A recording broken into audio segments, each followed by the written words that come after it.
আমাৰ গৃহত সমবেত হোৱা মাননীয় সংবাদকৰ্মীসকলক আৰু লগতে ইয়াত উপস্থিত থকা সকলোকে আৰু তাৰোপৰি আমাৰ সমষ্টিবাসী, আমাৰ জিলাবাসী আৰু সমগ্ৰ অসমবাসীলৈ ভোগালী বিহুৰ আন্তৰিক শুভেচ্ছা জ্ঞাপন কৰিছোঁ আৰু আশা কৰিছোঁ যে ভোগালী বিহুৰ এই যি শুভ সময়, এই সময়ে আমাক আৰু নতুন দিনলৈ লৈ যাব, য'ত আমাৰ সমাজখন ভাল হ'ব, য'ত আমাৰ সমাজৰ পৰা বিভিন্ন বিষবাস্প আঁতৰি যাব, সমাজত দেখা দিয়া সামাজিক যি বাতাবৰণ বৰ্তমান আৰু লগতে যি আমাৰ ৰাজনৈতিক বাতাবৰণ, এইবিলাকত আমাৰ এই নতুন দিনত, নতুন বছৰত এক পৰিৱৰ্তন আহিব বুলি আমাৰ আশা কৰিছোঁ।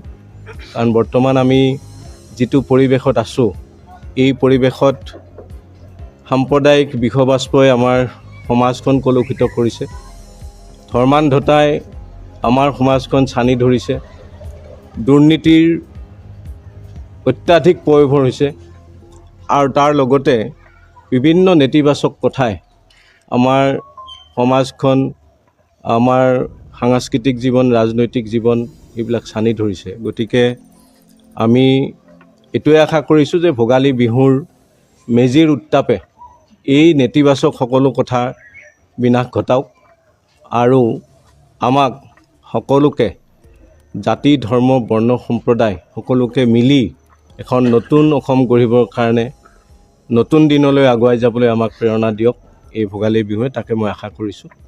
আজি আমাৰ মাননীয় সংবাদকৰ্মীসকলক আমি পৰম্পৰাগতভাৱে ইয়ালৈকে মাতি আনিলোঁ। আমি প্ৰতি বছৰ ভোগালী বিহুৰ দিনটোত আমাৰ স্থানীয় সংবাদকৰ্মীসকলক আমি ইয়ালৈকে আমন্ত্ৰণ জনাওঁ আমাৰ গৃহত, আৰু প্ৰতি বছৰে আমি এই ধৰণে তেওঁলোকৰ লগত অকণমান অন্তৰংগ আলাপ কৰোঁ, মত বিনিময় কৰোঁ। আজিও সেই উদ্দেশ্যেই ইয়ালৈকে সকলোকে মাতি অনা হৈছে।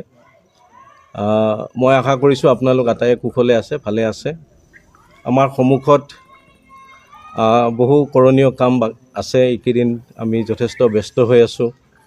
আমি ৰাজনৈতিক ব্যক্তি হিচাপে এতিয়া সক্ৰিয় হৈ আছোঁ আৰু আমাৰ কাম কাজবিলাক খুব ত্বৰান্বিত হৈ আছে এইকেইদিন, সকলোৱে জানে। এতিয়া অনাগত সময়ত আমি আশা কৰিছোঁ আমি ৰাইজৰ পৰা আশীৰ্বাদ পাম। আমাৰ যি সামাজিক ৰাজনৈতিক যাত্ৰা, এই যাত্ৰাত আমি যিমান পাৰি সততাৰে আমি আগুৱাই যাবলৈ চেষ্টা কৰি আছোঁ আৰু এতিয়াও আমি ৰাইজৰ পৰা মৰম চেনেহ লাভ কৰিছোঁ আৰু অনাগত দিনতো কৰিম বুলি আশা কৰি আছোঁ। সেইকাৰণে আমি সকলোৰে আশীৰ্বাদ বিচাৰি আগবাঢ়িছোঁ। এই যোৱা দিনকেইটাত, যোৱা প্ৰায় ৩-৪ মাহ আমি দলীয়ভাৱেও যথেষ্ট সক্ৰিয় হৈ আছোঁ। মই যোৱা ৮ ছেপ্টেম্বৰত কংগ্ৰেছ দলত যোগদান কৰাৰ পিছত কংগ্ৰেছ দলৰ সাংগঠনিক ক্ষেত্ৰখন মজবুত কৰিবলৈ আমি যথেষ্ট কাম কৰি আছোঁ, আমাৰ দলীয় সতীৰ্থসকলক লগত লৈ। আজিও মোৰ সৈতে আছে, মই চিনাকি কৰি দিছোঁ, আমাৰ নৱনিযুক্ত চিপাঝাৰ ব্লক কংগ্ৰেছ কমিটিৰ সভাপতি ইছিম মকছেদুল হক। এওঁ আমাৰ নৱনিযুক্ত ব্লক প্ৰেছিডেণ্ট। আৰু মাননীয় গৌৰৱ গগৈ ডাঙৰীয়াই, আমাৰ প্ৰদেশ কংগ্ৰেছৰ সভাপতি ডাঙৰীয়াই এখেতক দায়িত্ব দিছে।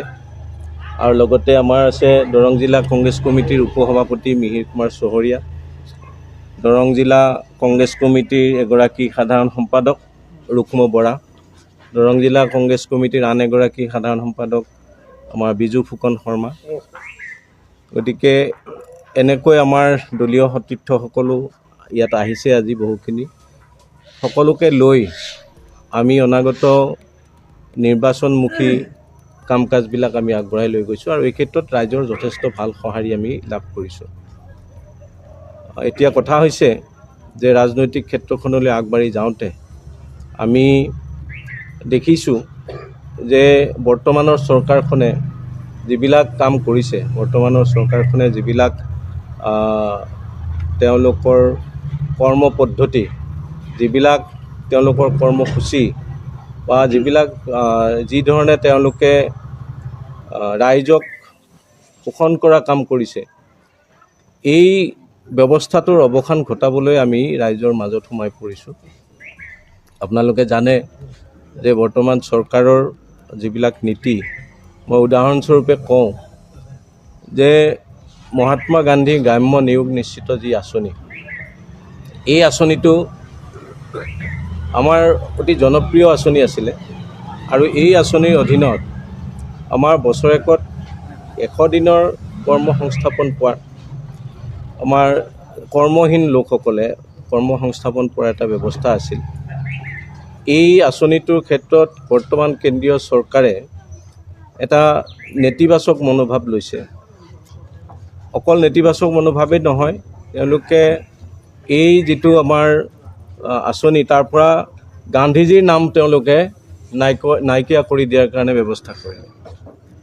মহাত্মা গান্ধী যিয়ে ভাৰতীয় স্বাধীনতা সংগ্ৰামৰ যি ব্ৰিটিছৰ বিৰুদ্ধে যি স্বাধীনতা সংগ্ৰাম, গান্ধীজীৰ যি অনবদ্য ভূমিকা বা যি গান্ধীজীয়ে যাক আমি জাতিৰ পিতা বুলি কওঁ, এই গান্ধীজীৰ নাম সেই আঁচনিখনৰ পৰা, আঁচনি মানে এইখন আছিল আইন, তেওঁলোকে ইয়াৰ পৰা গান্ধীজীৰ নামটো কৰ্তন কৰি গান্ধীজীক দ্বিতীয়বাৰৰ কাৰণে হত্যা কৰিলে। তাৰোপৰি MG এনৰেগাৰ ক্ষেত্ৰত যিখিনি কাম চলি আছিলে, এইবিলাকতো যিবিলাক দুৰ্নীতি হৈছে, এই দুৰ্নীতিৰ কথা আপোনালোকে খবৰ ল'লে গম পাব। মই দূৰলৈ নাযাওঁ, আমাৰ চিপাঝাৰতে যদি আপোনালোকে আজি খবৰ লয়, কমিশ্যন নিদিয়াকৈ MG এনৰেগাৰ কাম নহয়। MG এনৰেগাৰ কাম আমাৰ চিপাঝাৰত যদি ভালকৈ তদন্ত হয়, যিমান কাম হৈছে প্ৰতিটো কামতে দুৰ্নীতি হৈছে, প্ৰতিটো কামত কমিশ্যনৰ বেপাৰ হৈছে, প্ৰতিটো কামতে কমিশ্যন ৰাজ হৈছে। গতিকে এনেকুৱা ধৰণে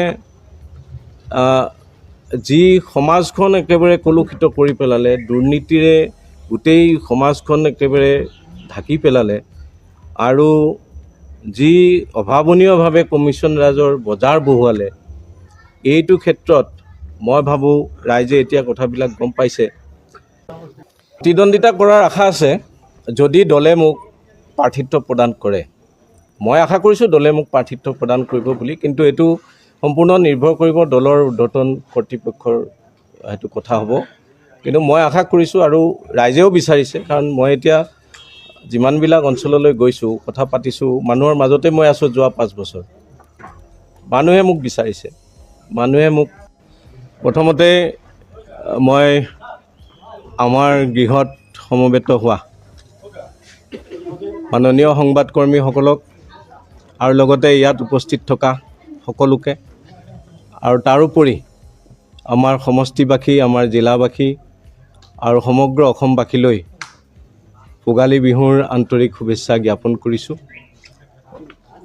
আৰু আশা কৰিছোঁ যে ভোগালী বিহুৰ এই যি শুভ সময়, এই সময়ে আমাক আৰু নতুন দিনলৈ লৈ যাব, য'ত আমাৰ সমাজখন ভাল হ'ব, য'ত আমাৰ সমাজৰ পৰা বিভিন্ন বিষবাষ্প আঁতৰি যাব, সমাজত দেখা দিয়া সামাজিক যি বাতাবৰণ বৰ্তমান আৰু লগতে যি আমাৰ ৰাজনৈতিক বাতাবৰণ, এইবিলাকত আমাৰ এই নতুন দিনত, নতুন বছৰত এক পৰিৱৰ্তন আহিব বুলি আমাৰ আশা কৰিছোঁ।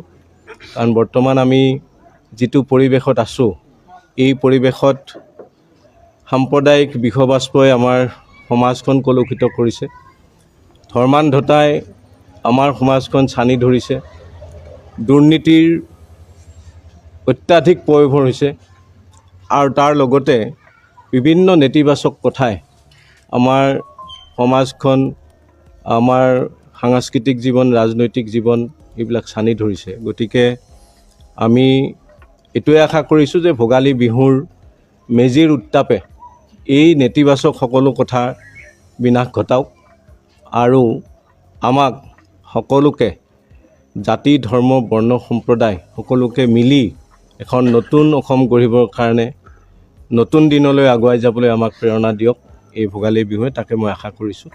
আজি আমাৰ মাননীয় সংবাদকৰ্মীসকলক আমি পৰম্পৰাগতভাৱে ইয়ালৈকে মাতি আনিলোঁ। আমি প্ৰতি বছৰ ভোগালী বিহুৰ দিনটোত আমাৰ স্থানীয় সংবাদকৰ্মীসকলক আমি ইয়ালৈকে আমন্ত্ৰণ জনাওঁ আমাৰ গৃহত, আৰু প্ৰতি বছৰে আমি এই ধৰণে তেওঁলোকৰ লগত অকণমান অন্তৰংগ আলাপ কৰোঁ, মত বিনিময় কৰোঁ। আজিও সেই উদ্দেশ্যেই ইয়ালৈকে সকলোকে মাতি অনা হৈছে। মই আশা কৰিছোঁ আপোনালোক আটাইয়ে কুশলে আছে, ভালে আছে। আমাৰ সন্মুখত বহু কৰণীয় কাম আছে। এইকেইদিন আমি যথেষ্ট ব্যস্ত হৈ আছোঁ। আমি ৰাজনৈতিক ব্যক্তি হিচাপে এতিয়া সক্ৰিয় হৈ আছোঁ আৰু আমাৰ কাম কাজবিলাক খুব ত্বৰান্বিত হৈ আছে এইকেইদিন, সকলোৱে জানে। এতিয়া অনাগত সময়ত আমি আশা কৰিছোঁ আমি ৰাইজৰ পৰা আশীৰ্বাদ পাম। আমাৰ যি সামাজিক ৰাজনৈতিক যাত্ৰা, এই যাত্ৰাত আমি যিমান পাৰি সততাৰে আমি আগুৱাই যাবলৈ চেষ্টা কৰি আছোঁ, আৰু এতিয়াও আমি ৰাইজৰ পৰা মৰম চেনেহ লাভ কৰিছোঁ আৰু অনাগত দিনতো কৰিম বুলি আশা কৰি আছোঁ। সেইকাৰণে আমি সকলোৰে আশীৰ্বাদ বিচাৰি আগবাঢ়িছোঁ। এই যোৱা দিনকেইটাত, যোৱা প্ৰায় ৩-৪ মাহ আমি দলীয়ভাৱেও যথেষ্ট সক্ৰিয় হৈ আছোঁ। মই যোৱা ৮ ছেপ্টেম্বৰত কংগ্ৰেছ দলত যোগদান কৰাৰ পিছত কংগ্ৰেছ দলৰ সাংগঠনিক ক্ষেত্ৰখন মজবুত কৰিবলৈ আমি যথেষ্ট কাম কৰি আছোঁ, আমাৰ দলীয় সতীৰ্থসকলক লগত লৈ। আজিও মোৰ সৈতে আছে, মই চিনাকি কৰি দিছোঁ, আমাৰ নৱনিযুক্ত চিপাঝাৰ ব্লক কংগ্ৰেছ কমিটিৰ সভাপতি ইছিম মকছেদুল হক। এওঁ আমাৰ নৱনিযুক্ত ব্লক প্ৰেছিডেণ্ট, আৰু মাননীয় গৌৰৱ গগৈ ডাঙৰীয়াই আমাৰ প্ৰদেশ কংগ্ৰেছৰ সভাপতি ডাঙৰীয়াই এখেতক দায়িত্ব দিছে। আৰু লগতে আমাৰ আছে দৰং জিলা কংগ্ৰেছ কমিটিৰ উপসভাপতি মিহিৰ কুমাৰ চহৰীয়া, দৰং জিলা কংগ্ৰেছ কমিটিৰ এগৰাকী সাধাৰণ সম্পাদক ৰুক্ম বৰা, দৰং জিলা কংগ্ৰেছ কমিটিৰ আন এগৰাকী সাধাৰণ সম্পাদক আমাৰ বিজু ফুকন শৰ্মা। গতিকে এনেকৈ আমাৰ দলীয় সতীৰ্থসকলো ইয়াত আহিছে আজি বহুখিনি। সকলোকে লৈ আমি অনাগত নিৰ্বাচনমুখী কাম কাজবিলাক আমি আগবঢ়াই লৈ গৈছোঁ, আৰু এই ক্ষেত্ৰত ৰাইজৰ যথেষ্ট ভাল সঁহাৰি আমি লাভ কৰিছোঁ। এতিয়া কথা হৈছে যে ৰাজনৈতিক ক্ষেত্ৰখনলৈ আগবাঢ়ি যাওঁতে আমি দেখিছোঁ যে বৰ্তমানৰ চৰকাৰখনে যিবিলাক কাম কৰিছে, বৰ্তমানৰ চৰকাৰখনে যিবিলাক তেওঁলোকৰ কৰ্ম পদ্ধতি, যিবিলাক তেওঁলোকৰ কৰ্মসূচী, বা যি ধৰণে তেওঁলোকে ৰাইজক শোষণ কৰা কাম কৰিছে, এই ব্যৱস্থাটোৰ অৱসান ঘটাবলৈ আমি ৰাইজৰ মাজত সোমাই পৰিছোঁ। আপোনালোকে জানে যে বৰ্তমান চৰকাৰৰ যিবিলাক নীতি, মই উদাহৰণস্বৰূপে কওঁ যে মহাত্মা গান্ধী গ্ৰাম্য নিয়োগ নিশ্চিত যি আঁচনি, এই আঁচনিটো আমাৰ অতি জনপ্ৰিয় আঁচনি আছিলে, আৰু এই আঁচনিৰ অধীনত আমাৰ বছৰেকত 100 দিনৰ কৰ্মসংস্থাপন পোৱাৰ, আমাৰ কৰ্মহীন লোকসকলে কৰ্মসংস্থাপন পোৱাৰ এটা ব্যৱস্থা আছিল। এই আঁচনিটোৰ ক্ষেত্ৰত বৰ্তমান কেন্দ্ৰীয় চৰকাৰে এটা নেতিবাচক মনোভাৱ লৈছে। অকল নেতিবাচক মনোভাৱেই নহয়, তেওঁলোকে এই যিটো আমাৰ আঁচনি, তাৰ পৰা গান্ধীজীৰ নাম তেওঁলোকে নাইকিয়া কৰি দিয়াৰ কাৰণে ব্যৱস্থা কৰিলে। মহাত্মা গান্ধী যিয়ে ভাৰতীয় স্বাধীনতা সংগ্ৰামৰ, যি ব্ৰিটিছৰ বিৰুদ্ধে যি স্বাধীনতা সংগ্ৰাম, গান্ধীজীৰ যি অনবদ্য ভূমিকা, বা যি গান্ধীজীয়ে, যাক আমি জাতিৰ পিতা বুলি কওঁ, এই গান্ধীজীৰ নাম সেই আঁচনিখনৰ পৰা, আঁচনি মানে এইখন আছিল আইন, তেওঁলোকে ইয়াৰ পৰা গান্ধীজীৰ নামটো কৰ্তন কৰি গান্ধীজীক দ্বিতীয়বাৰৰ কাৰণে হত্যা কৰিলে। তাৰোপৰি MGNৰেগাৰ ক্ষেত্ৰত যিখিনি কাম চলি আছিলে, এইবিলাকতো যিবিলাক দুৰ্নীতি হৈছে, এই দুৰ্নীতিৰ কথা আপোনালোকে খবৰ ল'লে গম পাব। মই দূৰলৈ নাযাওঁ, আমাৰ চিপাঝাৰতে যদি আপোনালোকে আজি খবৰ লয়, কমিশ্যন নিদিয়াকৈ MGNৰেগাৰ কাম নহয়। MGNৰেগাৰ কাম আমাৰ চিপাঝাৰত যদি ভালকৈ তদন্ত হয়, যিমান কাম হৈছে প্ৰতিটো কামতে দুৰ্নীতি হৈছে, প্ৰতিটো কামত কমিশ্যনৰ বেপাৰ হৈছে, প্ৰতিটো কামতে কমিশ্যন ৰাজ হৈছে। গতিকে এনেকুৱা ধৰণে যি সমাজখন একেবাৰে কলুষিত কৰি পেলালে, দুৰ্নীতিৰে গোটেই সমাজখন একেবাৰে ঢাকি পেলালে, আৰু যি অভাৱনীয়ভাৱে কমিশ্যন ৰাজৰ বজাৰ বহুৱালে, এইটো ক্ষেত্ৰত মই ভাবোঁ ৰাইজে এতিয়া কথাবিলাক গম পাইছে। প্ৰতিদ্বন্দ্বিতা কৰাৰ আশা আছে যদি দলে মোক প্ৰাৰ্থিত্ব প্ৰদান কৰে। মই আশা কৰিছোঁ দলে মোক প্ৰাৰ্থিত্ব প্ৰদান কৰিব বুলি, কিন্তু এইটো সম্পূৰ্ণ নিৰ্ভৰ কৰিব দলৰ ঊৰ্ধ্বতন কৰ্তৃপক্ষৰ সেইটো কথা হ'ব। কিন্তু মই আশা কৰিছোঁ আৰু ৰাইজেও বিচাৰিছে, কাৰণ মই এতিয়া যিমানবিলাক অঞ্চললৈ গৈছোঁ, কথা পাতিছোঁ, মানুহৰ মাজতে মই আছোঁ যোৱা 5 বছৰ। মানুহে মোক বিচাৰিছে, মানুহে Doesn't matter, bro. तू बस हिम्मत का घूंट लगा और डर को निकल जा, और दुनिया को दिखा तू किस मिट्टी का बना हुआ है। Mountain Dew,